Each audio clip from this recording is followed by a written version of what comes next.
So what day is today? Sunday, April 14th. We're doing our new Sunday evening format. Welcome, everybody.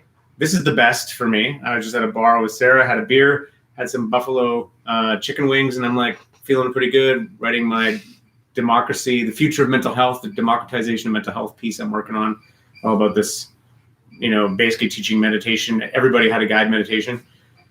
And I just felt so psyched that I was going to be able to come back and hang out with people just as an ordinary dude and do our meditations together. So I hope wherever you guys are, you're having a good time in the moment. And hopefully we can now have a meditation experience together.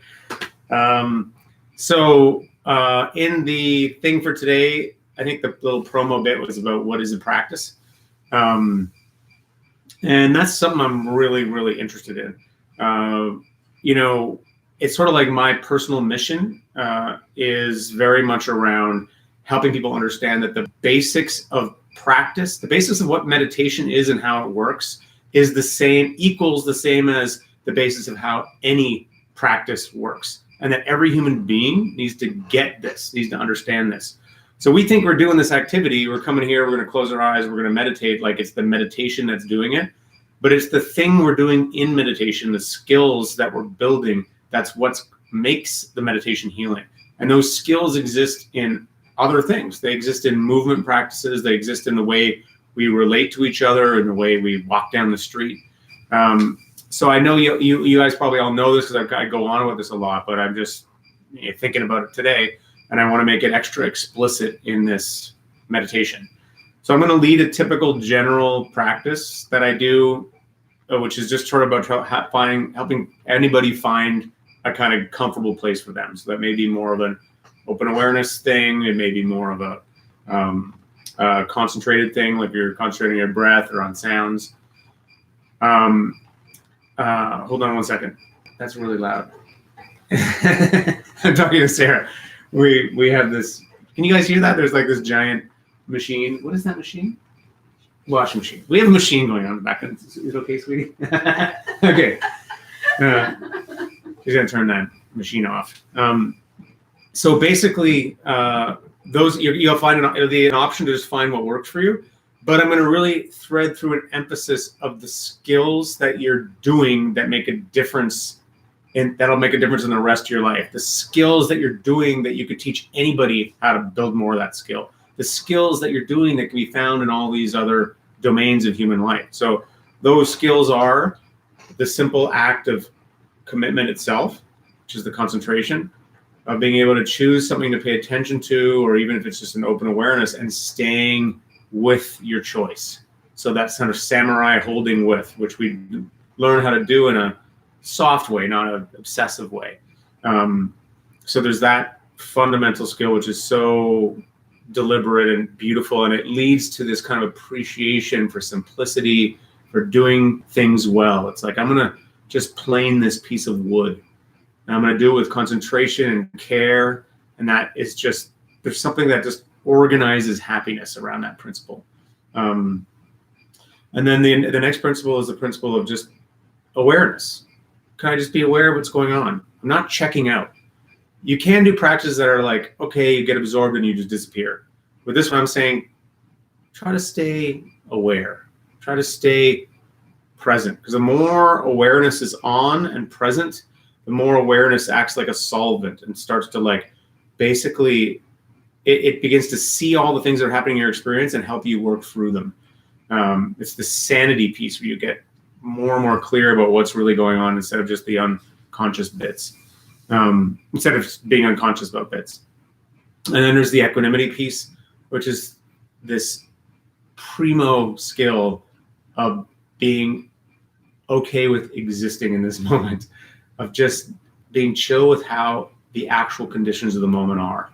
So you can really be in the moment. You can really see people. You can really hear what's happening. You can really feel your body. You can really, whatever, you can be there. Thanks, my love. Do you want to say hi? This is Sarah. She's, can I say? She is 4.5 months pregnant. Yeah. My love. Hi, Ron. 4.5 months pregnant. So we're having our first baby. Little meditator. She meditates here sometimes when I do this. And then, so those are these three fundamental skills. And then the last thing I would just say is we'll do a loving kindness at the end. And I'm going to answer a question about loving kindness practices. Landon sent a question in, talk a little bit about how those work and really what they're about in a way. And I'll try to weave that into the guidance too. So it's a lot of talking. That's what happens when I have a beer before I guide meditation. So 8:09, this is my bell. Let's meditate. Are you ready, sweetie? Is that quieter? Yes. Thank you for doing that.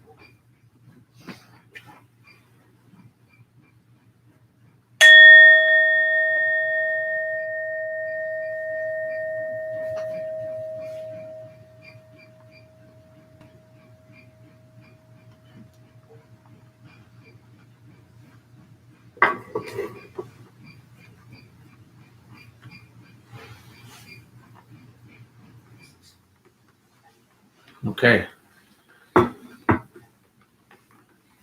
So we're just going to have a little meditation here. And as always, it's sort of user's choice if you want to be meditating with your eyes open or closed. Both those are fine. It's really kind of where you feel comfortable, what allows you to stay present. Sometimes people say when you close your eyes, it's easier to get distracted by your own thinking.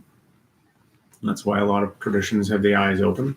But at the same time, other people find they can have their eyes closed and it's not an issue. So do what feels comfortable for you.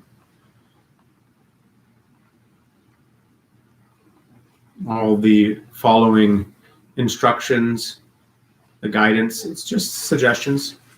Language is always invitational. So if you have your own practice, you just want to be hanging out with other meditators, then that's always cool. But for this practice, I like to start with a few deep breaths.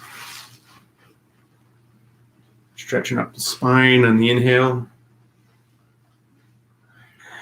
And the exhale is sort of the settling motion, the downward motion. The exhale is really the landing in your body motion, the landing in the room on the seat. And really land. But don't just kind of hold yourself above the seat or the cushion of the chair, but when you breathe out, really feel the contact with what you're sitting on.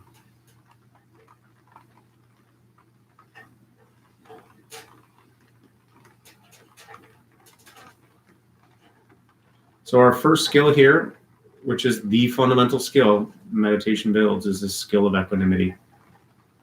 And that's a skill of, can you actually accept everything that's happening right now? So just like not get uptight about sounds that may be there. Like I just got uptight about the sounds in my space. The washing machine, sounds of neighbors, traffic. You're like, oh yeah, cool. It's all just going to be part of your meditation.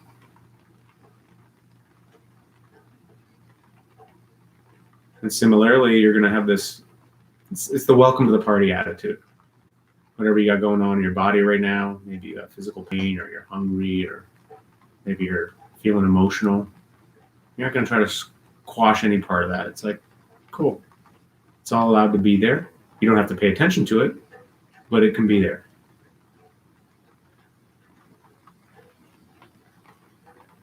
So there's something very mature about this. It's this sort of saying, at this moment, moment zero, this exact moment, I'm okay with everything because it's what's happening.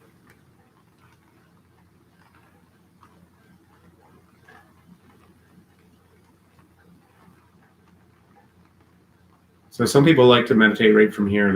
They do an open awareness practice. They're just aware. Then your attention may spontaneously go from place to place. But you're mostly just trying to basically stay aware. Keep this light attitude. And from this place, sometimes spontaneously, we can start to get very concentrated, which is interesting. But for others, we want to choose an object. It just helps us have an anchor. I do both, but the anchor is nice. And if I do an anchor, I often do the sensation of breathing at the belly.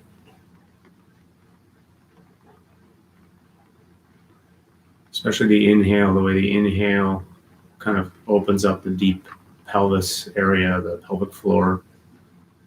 sort of a spreading on the inhale, and then as you exhale, there's sort of a relaxing, a softening that moves all the way up through the body. That's a good thing to pay attention to. Or the hands, maybe the heart, the belly, air on your skin, sounds.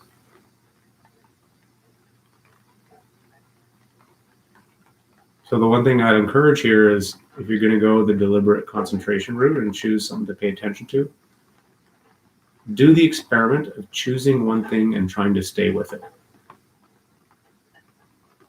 We always or often look for novelty. We get bored of the breath. We want to find something else. But instead, just stay with it. Boredom is just this other thing you bring with you.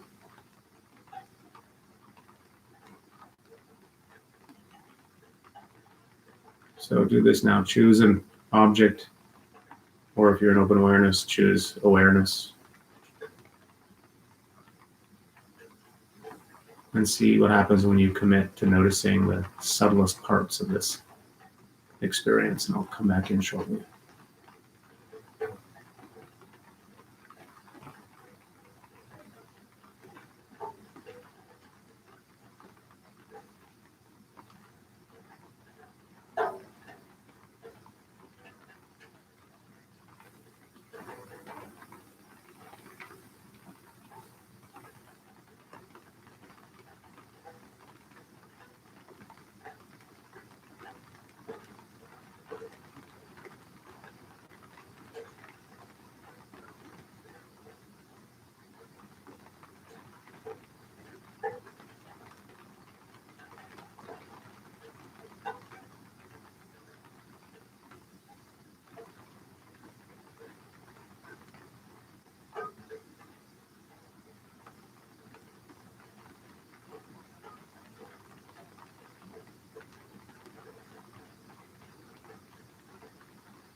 Good. So the way the classic meditators would build up their concentration is they would really let themselves get absorbed by what they were paying attention to. Meaning they would notice the softest, subtlest parts of the sensation and sort of delicately move their attention into it. And let the whole process of breathing or feeling or whatever you're paying attention to, of hearing, let it just kind of fill up their whole experience. Like, can you pour all of your resources into this thing? So all the different strands of attention, which are normally spread out, it's like we've converged them all on this one thing, this thing of breathing, this thing of hearing, of feeling. And if you got stuff going on in the background, whether they're thoughts or distracting sounds. Like I said, you're not going to try to get rid of them. You're just not going to feed them. Let them be in the background. Just like the sounds in my house are in the background.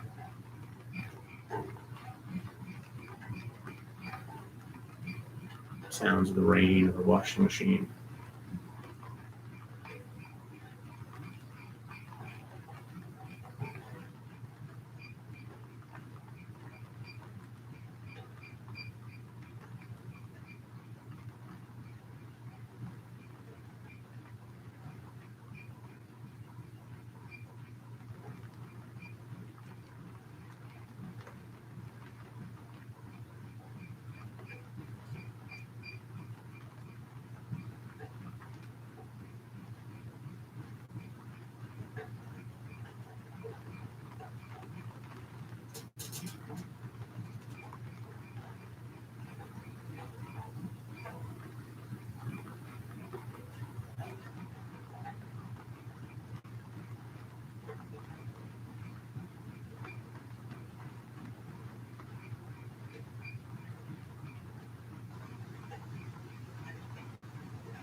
Good, so we're staying aware here, though. Getting absorbed. We're not checking out. The tendency often is to go up into your head and start daydreaming, or to go down into the body and sort of check out and sleep. So don't go down to sleep or up to thinking, but stay right here. Noticing what you notice. Letting awareness do its deep work. Just being aware is enough.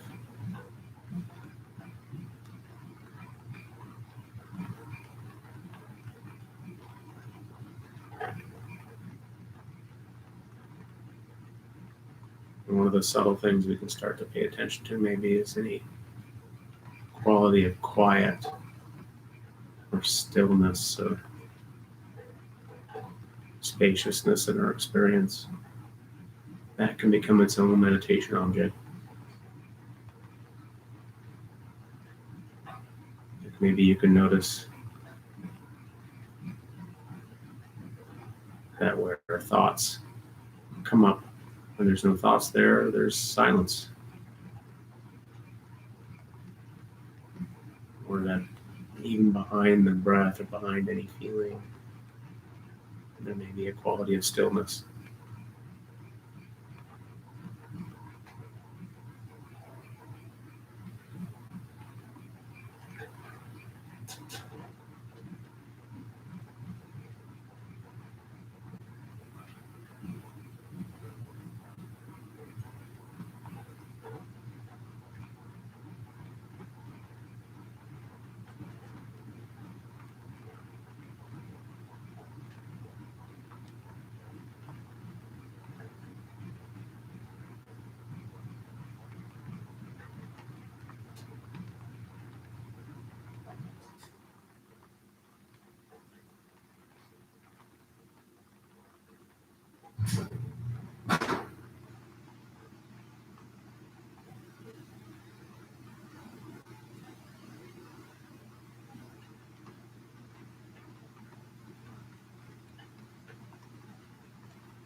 Good. We're practicing equanimity,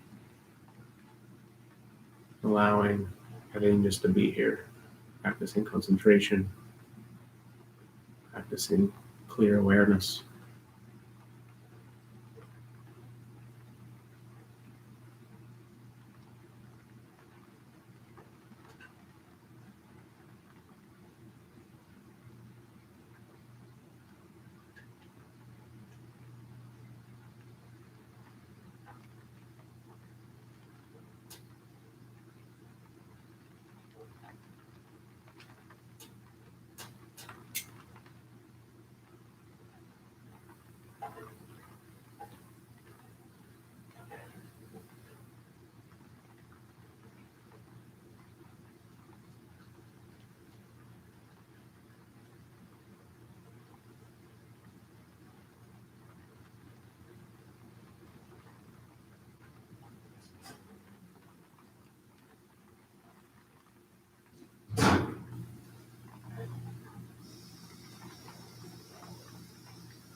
I'm just letting all this be easy.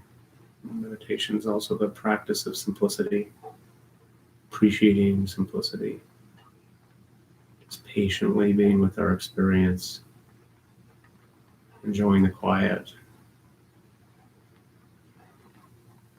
Super, super nourishing.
Good. So this is just a deep practice of just appreciating this moment, this body, this community,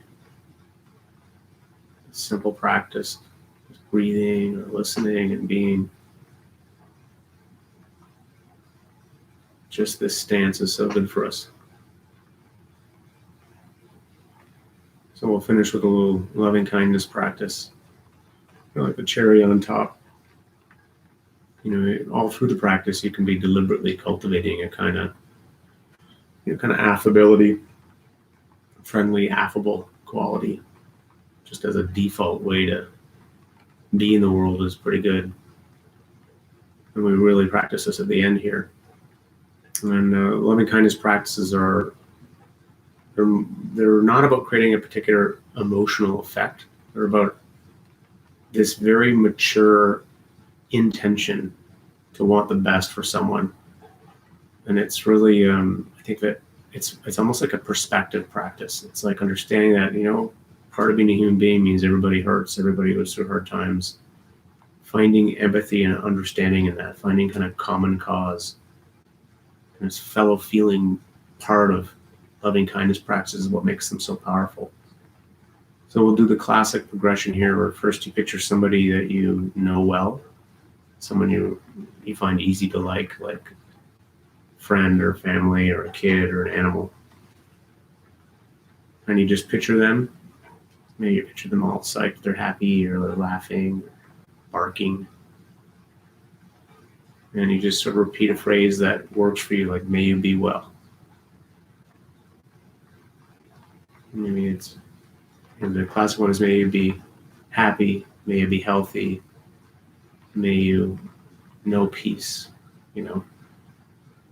But that might feel weird for you. So you can find your own phrase. But the thing about may you be well is it's like repeated by tens of thousands of meditators. So there's a kind of stream of history of just saying that. When I say, oh, may you be well, I feel kind of like I'm in the zone. I'm in this sort of history. May you be well. This tradition. So then the next thing is you picture somebody who's a stranger. Maybe this random person you know from your neighborhood or something. And you just smile and you picture them happy. And you wish them the best as well. You say, may you be well. May you be happy. May you be healthy. May you know peace when you need it, peace in your heart.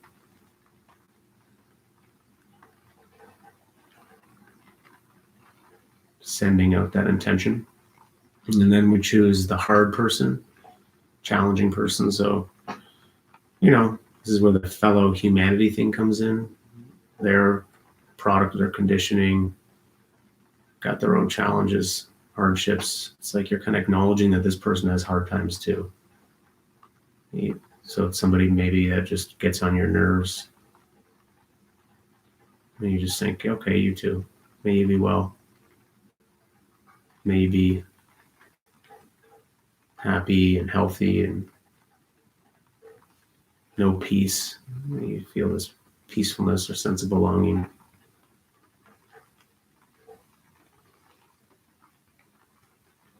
Now you choose yourself exactly as you are.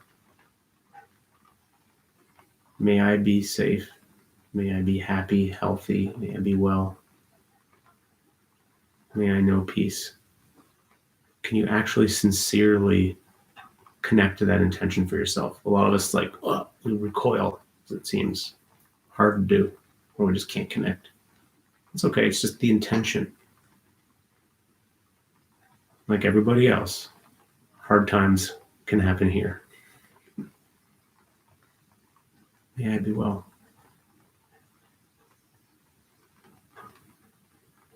May all of us be well. Sending it out now. Just sending out the friendly intentions, that kind of mature side of the practice. May all of us be well.